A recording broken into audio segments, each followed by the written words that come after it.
It really seems like 2018 is the year companies are giving two-in-one devices another go. Case in point, Samsung is releasing the Galaxy Book 2 here at a New York launch event, teaming up with Qualcomm and Microsoft because this is a Windows machine using Qualcomm's Snapdragon 850 CPU to provide ARM-based architecture here, as well as always online experience with this tablet. We've seen obviously another Snapdragon 850 device earlier this year with Lenovo, and also a lot of two-in-one devices like Google's Pixel Slate, the Microsoft Surface Pro 6. These were all just recently announced too. What does the Galaxy Book 2 have over its competitors? Let's take a closer look.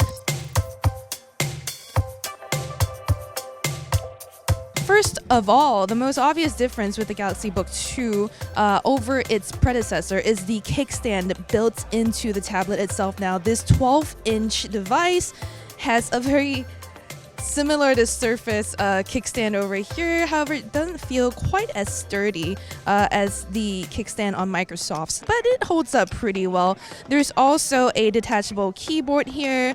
A nice touch is the keyboard and the S Pen are both included in the price. We'll get to the details of that a little bit later. You also find a decent array of ports here. There's two USB-C, a micro SD card reader, and a headphone jack. Even if you don't have your headphones with you, don't worry. You should be fine with a pair of AKG tuned speakers here with Dolby Enhanced sound.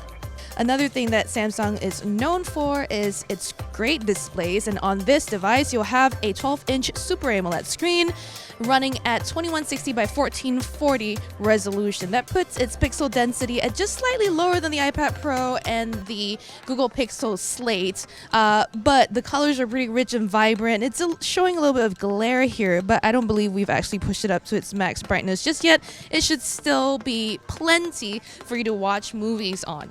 Now, this keyboard has, again, a very familiar layout, very similar to the Surface Pro, and offers ample travel. It feels, again, just a little bit flimsier than the competition, and I wish the touchpad was just a little bit bigger, but it was responsive during my test. I managed to pinch to zoom, I managed to scroll with two fingers very breezily.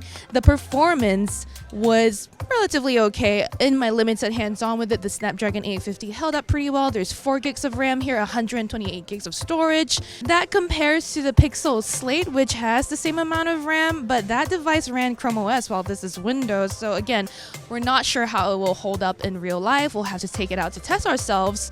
So far, though, there were no real hiccups as I scrolled through web pages and we played a few movies on this device. Samsung's also promising up to 20 hours of battery life on this thing with Windows 10 S mode, not the full Windows 10 operating system we're seeing here. This is one of those devices where you'll have to get it out of the box with Windows 10 S and then upgrade to full 64-bit Windows desktop operating system, which is kind of a hassle, but then again, that's the mode you want. Outside of 10S mode, we're expecting battery life to suffer just a little bit, but according to our tests with older devices using Snapdragon 835, you'll still have excellent battery life on these things. That's really important because this always-on device, one of the biggest selling points of it, is its Gigabit Lte Connection. Thanks to the Snapdragon X20 LTE modem in here, you should get really fast speeds on networks like AT&T or Sprint or Verizon, which are carriers that will be selling this device later this year. The Galaxy Book 2 will be available on AT&T, Samsung, and Microsoft's websites starting November 2nd for $1,000. Again, for that price, you're getting the keyboard and the S Pen. That's a pretty decent deal. I can't really compare it to the Pixel Slate or the Surface Pro because those are Intel-powered devices. This is a relatively unique machine.